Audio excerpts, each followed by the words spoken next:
안녕하세요. 채널 반주원입니다. 잊지 말아야 할 아픈 역사 6.25 전쟁에 대해 지난 영상에서 이야기를 전개하기 시작했습니다. 오늘도 그 이야기를 이어서 희노애락이 담긴 사연 전해드리고자 하는데요.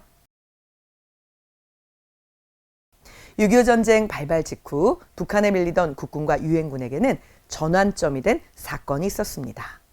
극적으로 메가더 장군을 중심으로 한 인천 상륙작전이 성공하면서 9월 28일 서울을 되찾을 수 있었는데요. 이것을 서울 수복이라고 부릅니다. 기세를 몰아 북진을 시작한 남한군과 유엔군은 평양을 점령하고 압록강까지 밀고 올라갔습니다.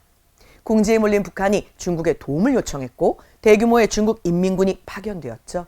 사람들의 바다를 이룬다는 인해 전술이 드디어 이때 시작된 것입니다. 한반도에서의 전쟁은 이렇게 강대국의 대리전으로 확산되고 있었는데요. 38도선을 중심으로 계속해서 밀고 밀리는 공방이 시작되었죠. 남북한은 물론 유엔군과 중국군의 피해도 점점 커졌고 결국은 모두 지쳐가고 있었습니다. 1953년 7월 27일 유엔군 사령관과 중국군 사령관 그리고 북한 인민군 총사령관 사이에 휴전협정이 맺어지게 되었죠. 국제조약에 의해 무장이 금지된 비무장지대, 즉 DMZ가 만들어졌고 휴전선으로부터 남북으로 각각 2km를 지정하게 되었습니다. 민간인의 출입은 허락되지 않으며 중립국 감시단이 지속적으로 감시활동을 펼쳐가며 지켜나가고 있는 곳입니다. 2024년 오늘날까지도 남아있는 전쟁의 아픈 흔적이라고 할 수 있겠죠. 전쟁 중에는 전 국토가 싸움터였고 군인뿐 아니라 민간인들도 많은 고통을 받았습니다. 생존을 위해 버텨낼 수밖에 없었던 것인데 서로를 빨갱이와 반동분자라고 부르며 증오하고 대립하는 일이 벌어졌죠. 한반도는 민족 간의 처절한 싸움으로 쑥대밭이 되었고 굶주림과 절망으로 가득 차 망가져가고 있었습니다.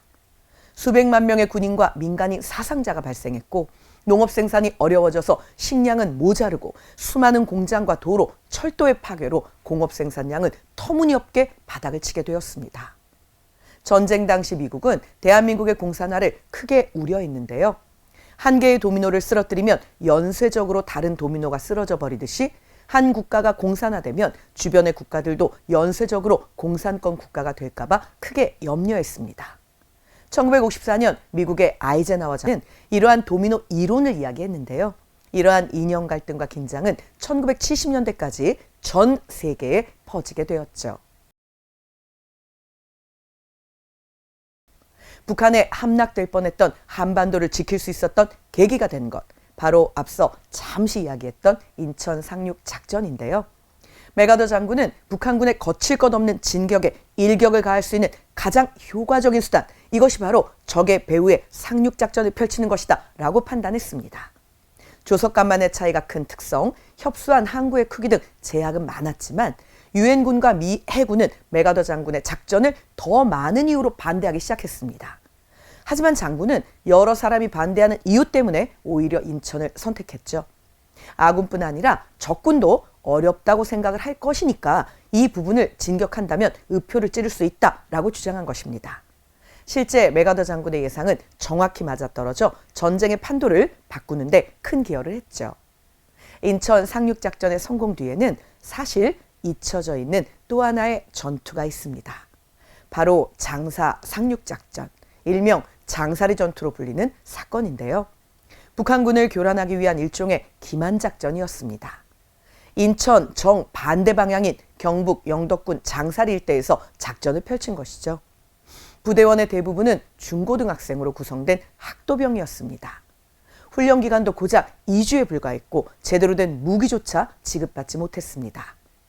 장사리에 상륙하면서 그 전에 배가 좌초되어서 많은 피해를 입기도 했고 대다수의 학생 군인들은 전쟁 중에 희생이 되고 말았습니다. 작전이 끝난 후에야 일부 살아남은 부대원들에게 입대 명령과 군번이 내려졌다고 하는데요. 장사 상륙작전 당시 법적으로는 군번도 없는 민간인 신분으로 이 어린 학생들이 목숨을 걸고 싸운 것입니다. 장사 전투뿐 아니라 전국에서 벌어진 전투에서 학도병들의 투지는 매우 눈부셨습니다.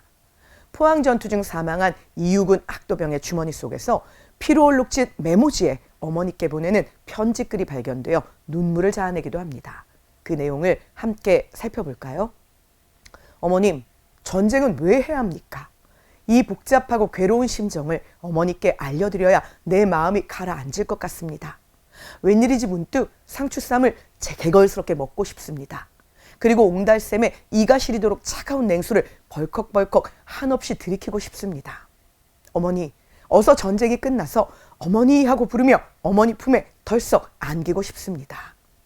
총보다는 책이 더 어울리는 어린 소년들의 가슴 아픈 희생 덕분에 오늘날 우리가 존재할 수 있었다는 사실, 그리고 메가더의 인천 상륙작전도 성공할 수 있었다는 사실을 절대 잊지 말아야겠습니다. 잔인하고 냉정한 전쟁의 소용돌이 속에도 인류에는 물론 남아있었죠. 중국군의 개입으로 상황이 불리해지자 북진을 해 있던 유엔군은 철수를 결정하게 되는데요. 당시 흥남부두에는 약 20만 명의 군인과 피난민이 섞여 매우 혼잡한 상황이었습니다. 흥남을 떠나는 마지막 배가 바로 메러디스 빅토리아호였죠. 남아있는 무기와 물자를 실어오기 위한 목적이었지 피난민을 수송하기 위한 목적은 아니었습니다. 당시 미 육군이었던 알몬드 장군의 고문으로 의사 현봉학 씨가 근무하고 있었는데요. 이 의사 현봉학 씨는 선장에게 피난민들을 제발 태워달라고 간곡히 부탁했습니다. 고민 끝에 라루 선장은 배에 실려있던 무기를 모두 버리고 피난민을 태우라고 명령했습니다. 겨우 60명만 탈 수 있었던 배에 무려 14,000여 명의 피난민이 오를 수 있었죠. 음식과 물, 이불, 의약품은 모두 부족했습니다. 적이 공격하기 힘든 상황이긴 했지만 단 한 건의 폭동이나 소동까지 일어나지 않았다는 것은 매우 놀라운 일이 아닐 수 없는데요. 이틀간의 항해 끝에 메러디스호는 12월 25일 거제도에 무사히 도착했습니다. 한 명의 희생자도 없었던 당시의 모습은 크리스마스의 기적이라는 별명을 얻어냈죠. 메러디스 빅토리아호는 2004년 9월 기네스에 인류 역사상 가장 위대한 구조를 한 배다라고 기록이 되기도 했습니다. 더욱 놀라운 일도 있었는데요. 이틀 남짓한 시간 동안 배에서 무려 5명의 새로운 생명이 건강하게 태어났다는 것입니다. 미군은 이들에게 김치5라는 별명을 붙여주기도 했는데요. 5아기 중에 첫 번째로 태어나 김치 넘버1으로 불렸던 손양영님은 2018년 평창 동계 올림픽 당시 자원봉사자로 참여하기도 했죠. 막내였던 김치5 이경필님은 쭉 거제에서 살면서 피난민들을 위해 노력하고 있다고 하니 이 부분도 매우 뭉클하게 느껴집니다. 전쟁으로 인한 상처, 이념의 대립, 가족의 해체는 오늘날까지도 사실은 이어지고 있습니다. 다양한 영화와 작품의 소재가 되기도 했죠. 황순원 작가의 학, 최인훈 작가의 광장, 박완서 작가의 엄마의 말뚝 등 교과서에 등장하는 작품도 많이 있습니다. 그중 광장에 나오는 한 구절을 소개해드리려고 합니다. 바다는 크레파스보다 진한 푸르고 육중한 비늘을 무겁게 뒤채면서 숨을 쉰다. 나는 이번 싸움을 겪어서 다시 태어나고 싶어. 이런 전쟁을 겪고도 말끔한 손으로 돌아가고 싶지 않아. 잘못하면 역사가 자기를 남겨두고 줄다름질 칠 것 같은 무서움이 덮쳤다.